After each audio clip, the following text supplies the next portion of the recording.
quiero hablarle en esta tarde de se buscan valientes. Quiero que me acompañe a la palabra de Dios allí en 2 de Samuel, capítulo 23, versículos 8 al 17. Vamos a leer en la Nueva Versión Internacional, en la NBI. Le pido que me acompañe. Dice la palabra del Señor. Estos son los nombres de los soldados más valientes de David. José-Basabet, el Tacomita, que era el principal de los tres más famosos, en una batalla mató con su lanza a 800 hombres. En segundo lugar estaba Eleazar, hijo de Dodo, el Ajojita, que también era uno de los tres más famosos. Estuvo con David cuando desafiaron a los filisteos que se habían concentrado en Pasdamia para la batalla. Los israelitas se retiraron, pero Eleazar se mantuvo firme y derrotó a tantos filisteos que por la fatiga la mano le quedó pegada a la espada. Aquel día el Señor dio una gran victoria. Las tropas regresaron a donde estaba Eleazar, pero solo para tomar los despojos. El tercer valiente era Sama, hijo de Agé, el Ararita. En cierta ocasión, los filisteos formaron sus tropas en un campo sembrado de lentejas. El ejército de Israel huyó ante ellos, pero Sama se plantó en medio del campo y lo defendió, derrotando a los filisteos. El Señor les dio una gran victoria. En otra ocasión, 3 de los 30 más valientes fueron a la cueva de Adulán, donde estaba David. Era el comienzo de la siega y una tropa filistea acampaba en el valle de Refaín. David se encontraba en su fortaleza.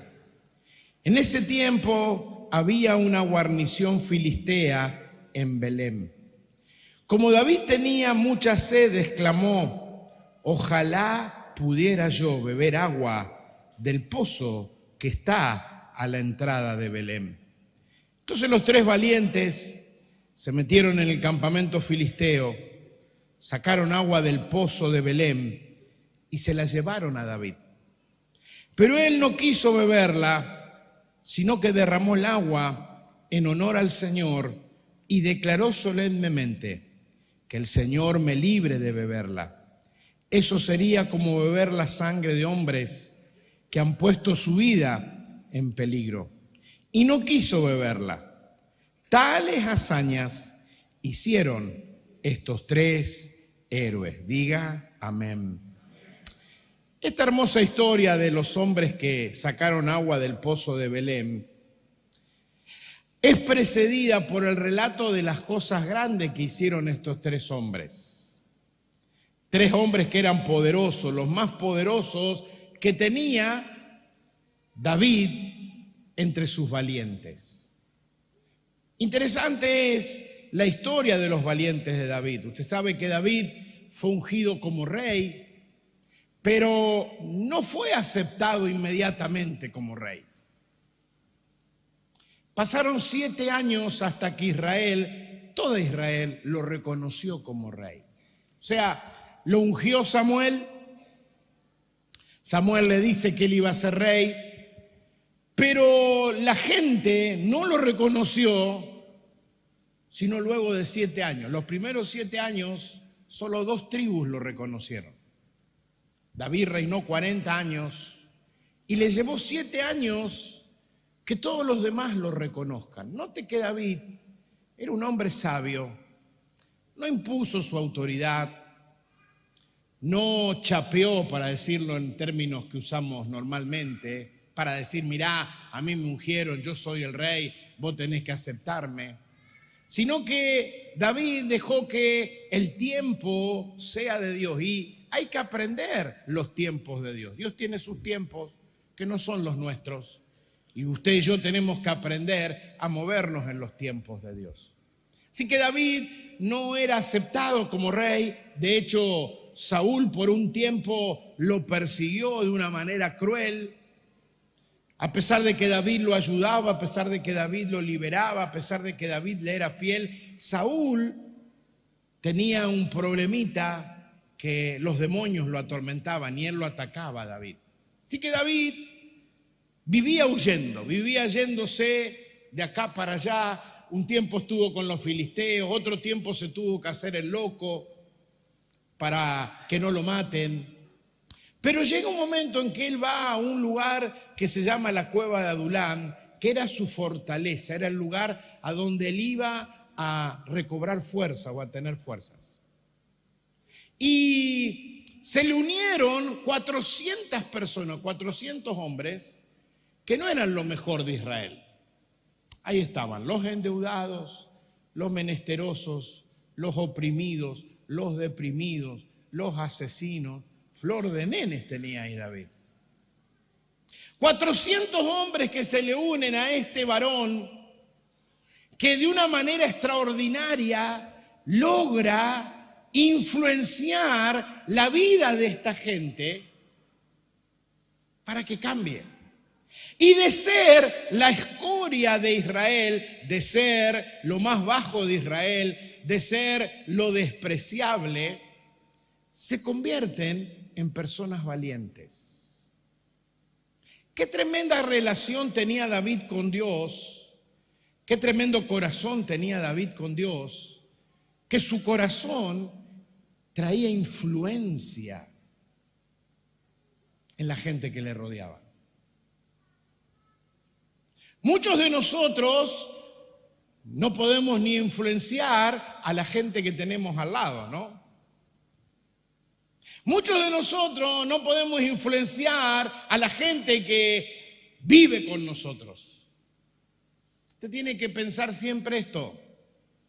Hay ojos que te miran y te imitan.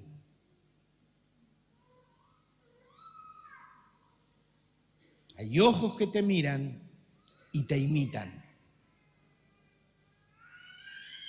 Estábamos el otro día en un lugar y estaba el hermano mayor, tiene 6 años, y el hermano menor tiene 3, y el hermano menor imita todo lo que hace el hermano mayor. Y yo dije, esa es la vida. Hay ojos que miran nuestra manera de vivir, nuestra manera de hablar, nuestra manera de decidir, nuestra manera de actuar, y nos imitan, nos copian. Por eso hay que tener un cambio profundo en nuestro corazón, por eso tenemos que tener un cambio profundo en nuestra vida y ser imitadores de Cristo para que los demás imiten a Cristo en mí y no imiten mis cosas malas. Qué tremendo, David, lograr que 400 hombres cambien su naturaleza, cambien su ADN, cambien su destino, cambien su vida, porque este varón tenía un corazón según Dios. Y yo quiero que usted aprenda algo y que lo tenga siempre presente y que a veces nos perdemos de vista esto, que hay un mundo espiritual que no vemos, que controla el mundo natural que sí vemos. Por ejemplo, a veces nosotros pensamos y nos guiamos por lo que vemos y por la situación, y muchas personas, por ejemplo, el otro día hablábamos con el pastor principal de que hay mucha gente de que aprovecha los videos que a veces aparecen y dicen, bueno, la gente dice que no hay que dar el diezmo y está bárbaro, pero ¿sabe lo que dice la palabra? Que si yo doy el diezmo y confío en el Señor va a reprender al devorador. Entonces hay un mundo espiritual que yo no puedo manejar a menos de que mis acciones sean las correctas. Entonces cuando vos mirás la situación y pensás humanamente y te manejás por lo que ves, no te das cuenta que en el mundo espiritual se abren puertas o de bendición o de maldición o de prosperidad o de pobreza. Y toda acción que vos haces, Dios la conoce, pero el diablo también la conoce.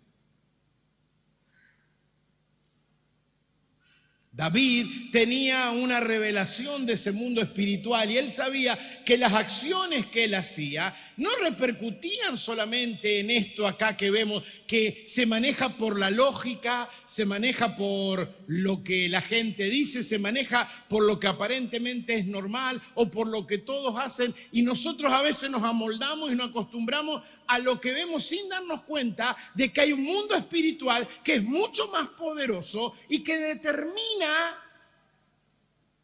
mi futuro, mi destino, mi bendición. David era consciente de ese mundo espiritual.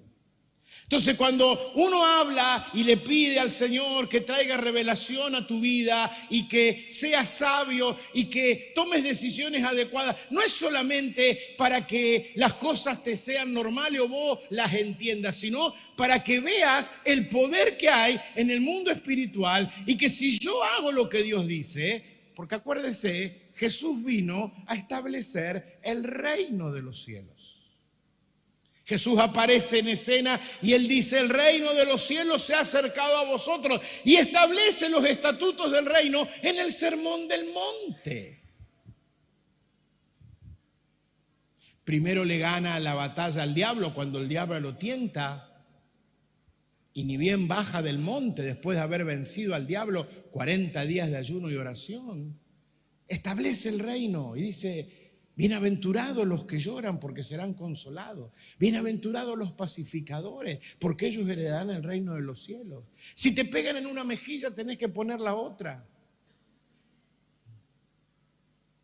Y establece las reglas del reino, y usted y yo, si pertenecemos al reino, el rey es Jesús, somos los súbditos, y los súbditos le obedecen al rey sin entender por qué a veces hay que obedecerle. Si el rey dice te tirás de rodillas, te tirás de rodillas. Si el rey dice tenés que darle todo, tenés que darle todo. Si el rey dice tenés que postrarte, tenés que postrarte. Si el rey dice tenés que humillarte, tenés que humillarte. Si el rey dice tenés que gozarte, tenés que gozarte. Porque hay un reino espiritual que es el reino de los cielos. De hecho dice que Cristo nos trasladó desde el reino de las tinieblas al reino de su luz. Nos trasladó, nos sacó. Ya no pertenecemos a ese reino. Hay otras leyes que nos dominan y son las leyes del reino. Y si cumplimos la voluntad y las leyes de Dios, usted y yo vamos a vivir bien el resto de nuestra vida en el nombre de Jesús de Nazaret y para la gloria de Él.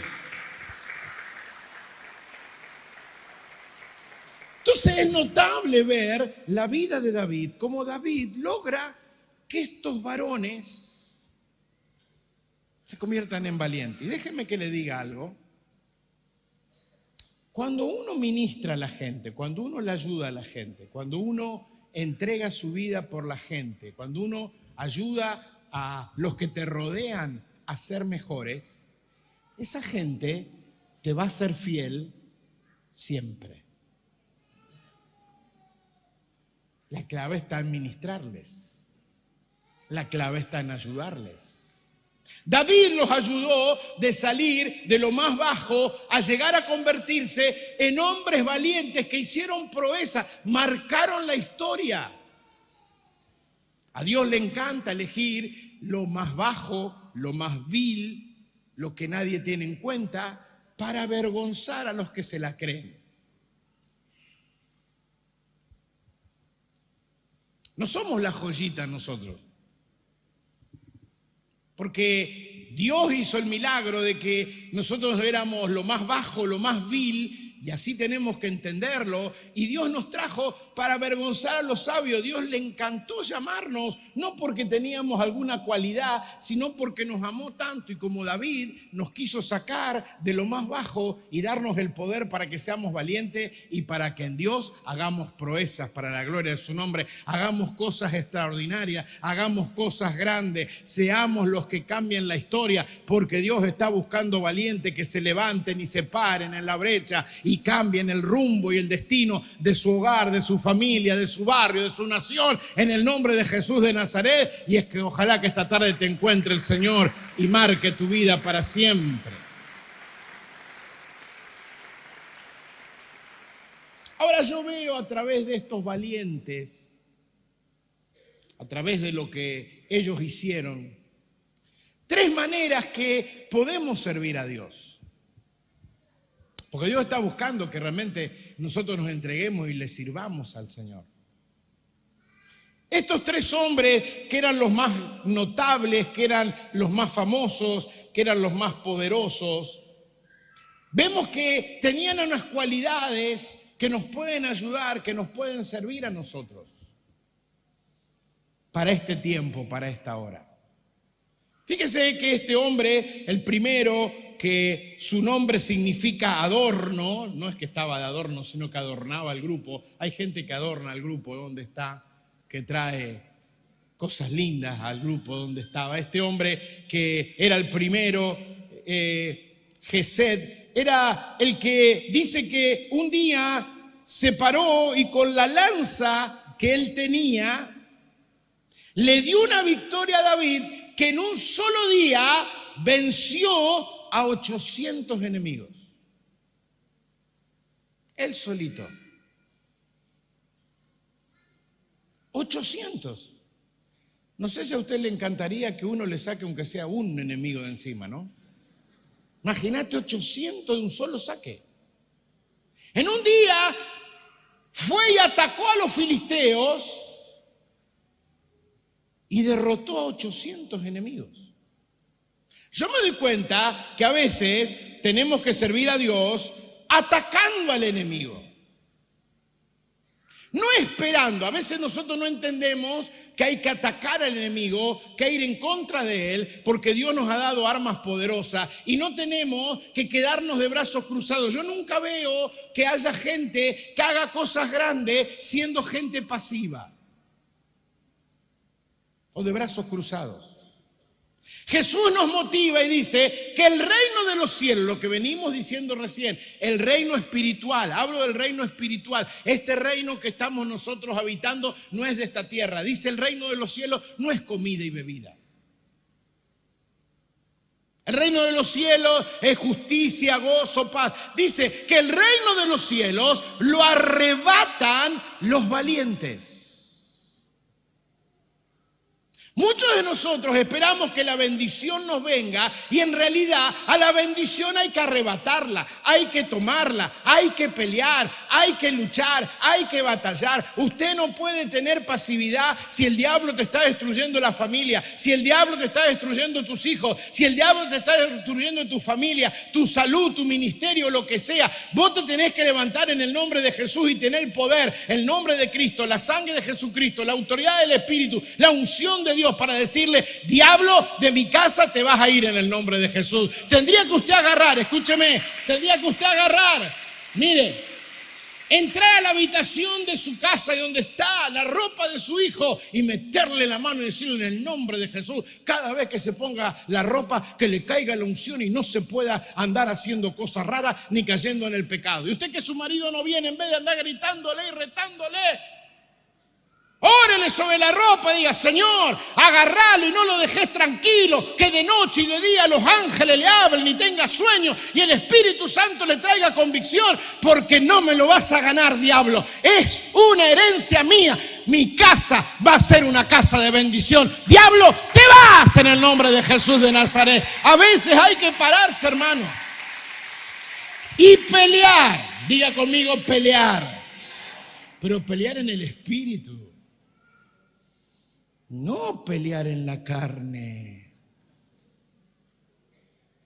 No es valiente el que más grita. Valiente es el que más se humilla y busca a Dios y pelea la batalla en el mundo espiritual. El diablo sabe, como le dije, que hay poder en una persona que está de rodillas. Al diablo no le asusta que usted se ponga a gritar. Al diablo tampoco le asusta que usted venga a la iglesia. ¿Sabe cuándo le asusta al diablo? Cuando usted viene a la iglesia, escucha la palabra, la pone en práctica, se arrodilla, se humilla, lo busca a Dios, tiene comunión con Él. El diablo tiembla frente a esos cristianos, porque sabe que tienen poder.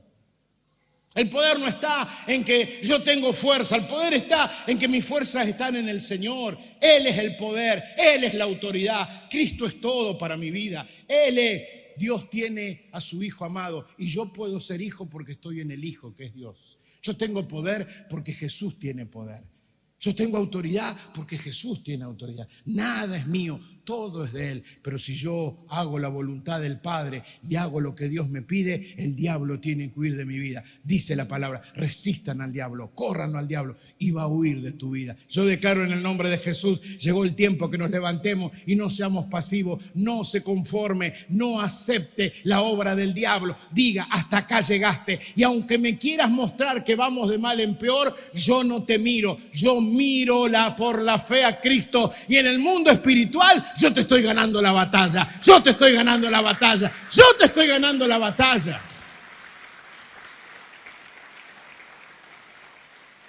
Mire el otro valiente, Eleazar. Dice que en el día que los hombres de Israel se habían alejado. Y a veces ocurre, ¿no? Que quedamos solos, ¿no? A veces estamos en la fila y usted pregunta, los que son valientes den un paso para adelante y todos se corren para atrás y queda vos solito ahí, ¿no? Eleazar se quedó solo, el pueblo tuvo miedo, el ejército tuvo miedo y se fue. ¿Cuántas veces nos pasa que miramos que no tenemos nadie alrededor, que estamos solos, que nadie nos sigue? Y nosotros también aflojamos y nos vamos. Eleazar, dice la palabra de Dios, que se quedó y con una sola mano agarró la espada y se quedó tanto tiempo hasta que terminara, porque no iba a dejar de pelear hasta que no matara a todos los filisteos. Tanto peleó que la espada se le pegó a la mano de la sangre de la gente que mató.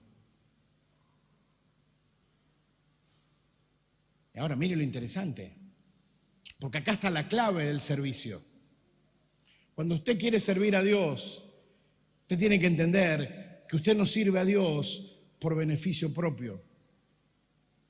Usted tiene que servir para la gloria de Dios, pero ¿sabe qué? Para beneficio de todo el pueblo. Así te quedé solo haciendo la tarea. Eleazar se queda solo y él pelea, él lucha, él pone la cara, él va al frente. Y dice la Biblia que el ejército se había retirado, se había ido, pero cuando vieron que este ganó, dice que todos vinieron y repartieron el botín. Uno peleó, todos disfrutaron. ¿Usted vio que Eleazar no se quejó? Porque la queja en el mundo espiritual le abre la puerta a los demonios para que te atormenten. Yo pido al Señor que usted reciba la revelación de ese mundo espiritual que nos maneja, de ese mundo espiritual que nos controla, de ese mundo espiritual que determina mi futuro. Y que deje de mirar el mundo natural, porque el mundo espiritual es lo que maneja el mundo natural. Si yo me manejo por el mundo natural, nunca veré la bendición de Dios, porque repito, el reino de los cielos no es comida ni bebida, nada que ver. Eleazar no se quejó, Eleazar peleó, él sabía que tenía que robarle la bendición que el diablo les había quitado y él se llevó esa bendición y la repartió con todo el pueblo, con todo el ejército. Yo te digo en el nombre de Jesús, a veces hay tiempo en que hay que entrar al campo del diablo y robarle lo que nos robó, sacarle lo que nos robó. Si el diablo te robó las bendiciones, Dios te va a dar la autoridad para que vayas, la pelees y traigas bendición a tu familia, y traigas bendición a tu gente, y traigas bendición a tu ministerio, y traigas bendición a la iglesia, porque lo que el diablo te robó, Dios te lo va a devolver multiplicado en el nombre de Jesús. Y vas a ser de bendición para mucha gente, no solamente para vos, vas a derrotar al enemigo. Y esa victoria va a hacer que los demás también reciban la bendición. Fíjese, el Señor le concedió un gran triunfo por medio de Eleazar. Y los israelitas pudieron repartir los frutos de esa gran victoria.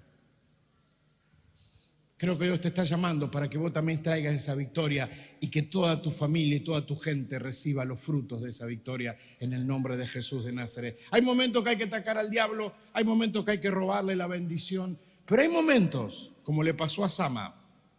Sama se hizo famoso porque mientras todos huían, otra vez todos huyeron de los filisteos, que se querían apoderar de un terreno de lentejas.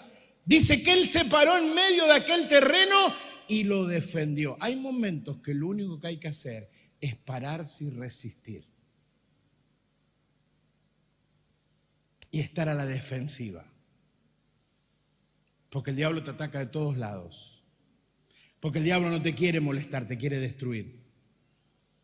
Hoy justamente estábamos hablando con una mujer de Rafaela y nos contaba, ¿no?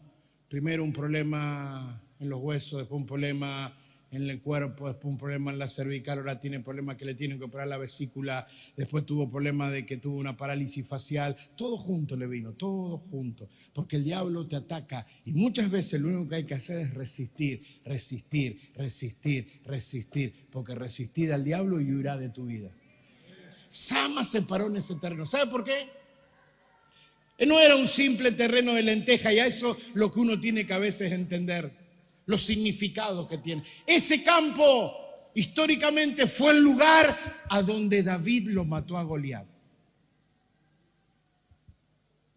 Y el diablo siempre va a querer venir a robarte lo que Dios te dio y que simboliza triunfo para él y que simboliza nuevos comienzos.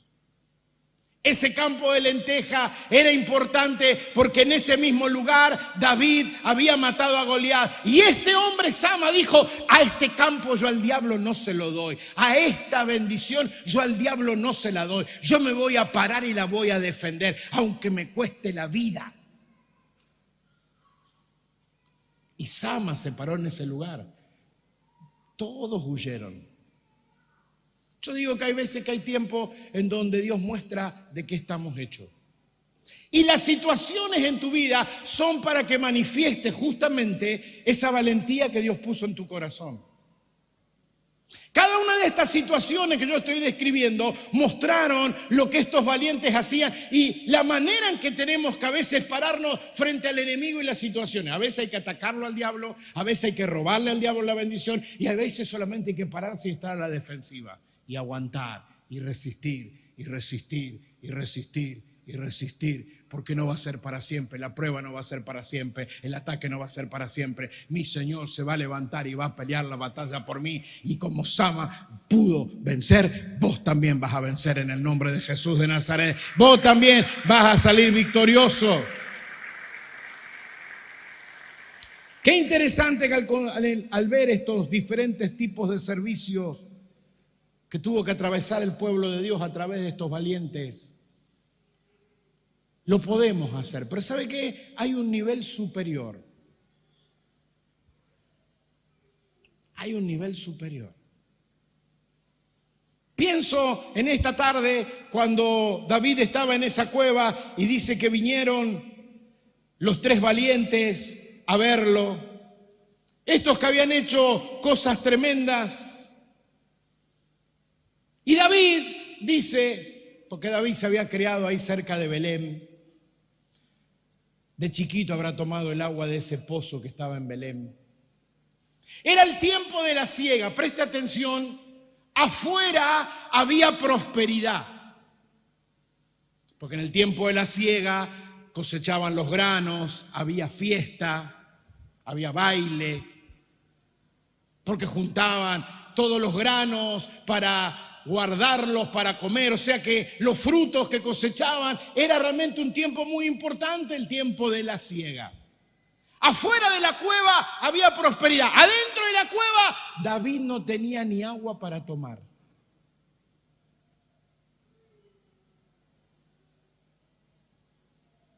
Y estando en ese momento, David dice, ¿cómo me gustaría tomar agua del pozo de Belén? Y estos tres que lo escuchan tienen algo que marca la diferencia entre la gente que llega a hacer grandes cosas y la gente que queda en el anonimato o en la mediocridad. La iniciativa.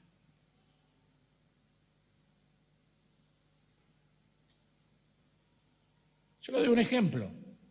Y gracias a esto yo hice esta palabra, esta prédica, estudié. Fíjese este vaso de agua.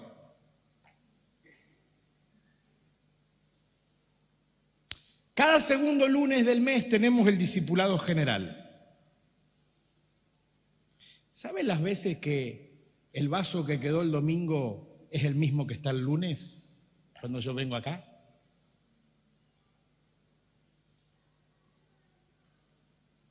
Este lunes no pasó porque Alejandro trajo el vaso, vio, estaba sentado ahí. ¿Sabe por qué pasa? Porque no hay nadie encargado. Nosotros dividimos el servicio, cada domingo hay alguien encargado de ver que esté el vaso de agua, de que la gente pueda entrar, de abrir las puertas, de limpiar los baños, de acomodar, etcétera, etcétera, etcétera. Pero el lunes del discipulado general no hay ninguna familia encargada. Entonces una cosa sería que yo le dé la orden, yo lo llamaría, no sé, a Oscar, a Emanuel, a Sergio, a David, a Soledad, a Claudia, a Alejandro, a Emanuel, Nati, la Giselle, Maxi. Che, tráigame un vaso de agua. Saldrían corriendo y me lo traen. Pero tener la iniciativa, como tuvieron los valientes de David, que cuando dijo, escuche, nada más dijo, no dio orden, dijo, me encantaría tomar agua del pozo de Belén. Y uno diría, ¿por qué no le pidió agua de ahí cerquita? ¿O no? Es lo que usted piensa cuando le piden una locura de que usted tiene que venir y usted dice, pero ¿por qué tenemos que ir? No lo puedo ver de casa, no me puedo quedar, no puedo orar de casa, no puedo hacer esto. Y lo que no entendemos es lo que se mueve en el mundo espiritual, que determina después la bendición. Nosotros nos movemos por la lógica. Si no tengo plata, no voy. Si no tengo esto, la lógica, acá, marca acá, la lógica. Y escúchame, me tienen que entender. ¿Cómo me van a pedir cómo me van a pedir que yo venga todos los domingos? ¿Cómo me van a decir? ¿Cómo? ¿Acaso usted tiene que entenderme usted? Yo te entiendo, pero Dios sabe y el diablo sabe lo que vos haces. ¿Sabe el diablo cómo tembló cuando vio que estos tres no hubo nadie que le tuviera que decir? Dijeron, nos vamos. Y dice la Biblia, lo aclara clarito, da los detalles. Enfrente había una compañía de los filisteos. Eran más de 10.000 tipos que estaban ahí, custodiando Belén. Y estos tres arriesgaron su vida por el deseo del corazón del rey. Ese es otro nivel de servicio.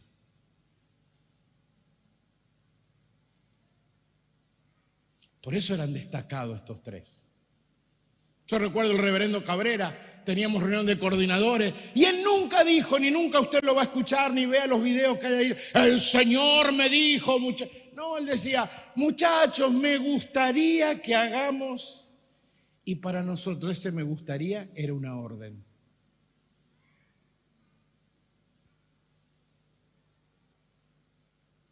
Recuerdo cuando estábamos en Rafaela con Susana recién, éramos coordinadores, nos mandaron 3 videos de la visión. Ni sabíamos lo que era la visión G12. Y el reverendo dijo que los miremos y yo los miré. ¿Y sabe qué hice? Se lo pasé a toda la iglesia, a todos los colaboradores. Casi me mata, eran para mí nomás. Pero por mi iniciativa.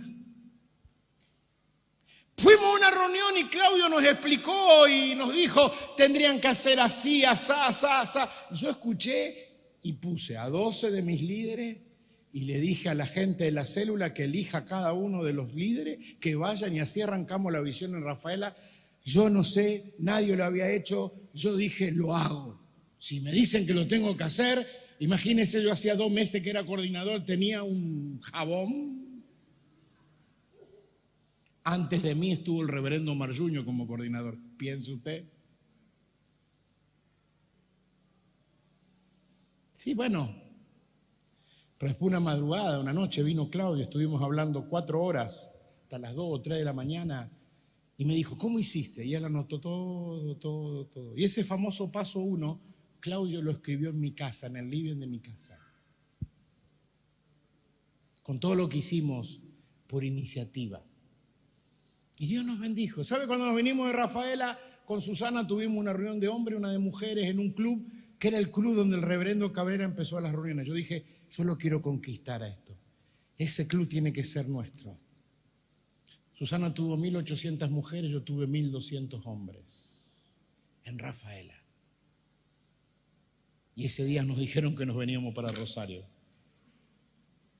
Una bendición. Estos 3 tuvieron la iniciativa. Esa es la clave del triunfo en tu vida. La iniciativa, que nadie te tenga que decir. Yo siempre digo esto, prefiero que me reten porque hago de más y no porque no hago nada. Y ese tendría que ser el lema de tu vida para triunfar, porque el mundo en que vivimos nos aplaca. No hagas nada, avivate, te van a dar, no te forcé, no trabajé, no hagas nada, no hagas esfuerzo, no te sacrifiqué, quédate piola, que te venga de arriba. Nunca, jamás harás algo que perdure.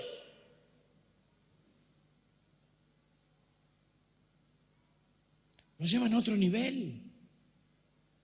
Por eso, cuando viene y le trae el agua, usted piense, ¿no? Imagínate, yo le digo, Sergio, anda a buscarme agua. Y sale corriendo, Sergio, me trae agua. Bueno, gracias, Sergio. Y yo la tiro acá. Y Sergio, está loco este tipo, ¿para qué me pidió agua? Para tirarla. Y voy de nuevo, tráeme agua de nuevo. Lo tiro de nuevo. ¿Quién me traería agua otra vez? Le traen agua, arriesgan la vida. Los 3 arriesgan la vida. No le estoy diciendo que fueron acá al dispenser. Pelearon con los filisteos. Anda a saber la batalla que habrán tenido que librar para llegar al pozo de Belén. No sé cómo lo hicieron, la Biblia no me da detalles. Pero van a buscar el agua, vienen corriendo y le dicen, rey, acá tenés el agua. Y no, ni loco la voy a tomar y hacer.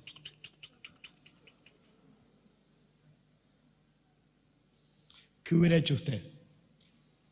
Lo que dice tu mente. Este tipo está loco, me toma el pelo. ¿Para qué me hace venir si mirá lo que pasa? Es que Dios te está probando. Porque Dios te quiere dar algo grande. Y antes de darte algo grande, Dios te va a probar a ver si estás calificado. Si no, lo vas a perder. Porque Dios valora sus bendiciones y no se la da a cualquiera. Hay un nivel superior de servicio y de entrega. Aunque yo no lo entienda, a mí no me interesa qué hacen los demás, qué hace mi líder, qué hace aquel pastor. Si me piden que haga algo, yo lo hago, aunque no lo entienda, porque yo estoy acá para servir al Rey de Reyes y Señor de Señores. David vuelca el agua y dice, lo hace en honor a Dios. Porque hay un nivel superior de servicio. Servir el deseo del corazón del Rey. Si usted escucharía el corazón de Jesús, el corazón de Jesús late, que todos se salven, que ninguno se pierda. Que todos se salven, que ninguno se pierda. Que todos se salven, que ninguno se pierda. Y Dios está esperando valientes que le sirvan. Por el deseo del corazón del Rey. Que estén dispuestos a dar la vida por el deseo del corazón del Rey. Que estén dispuestos a hacer lo que sea para que el Rey reciba lo que desea.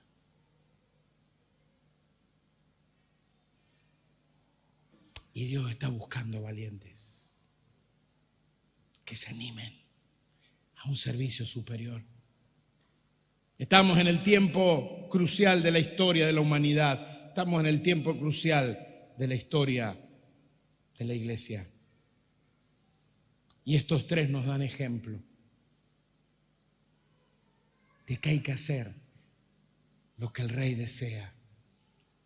Aunque nos cueste la vida, aunque el Rey tire el agua al suelo, todo lo que hacemos, lo hacemos para honrar a nuestro Rey y nuestro Señor, que se llama Jesucristo de Nazaret. Que esta tarde el Rey toque tu corazón, toque tu alma, toque tu vida, y vos le puedas decir sí al que vive y al que reina por los siglos de los siglos. ¿Cuántos dicen amén en esta tarde? Dale un aplauso al Señor.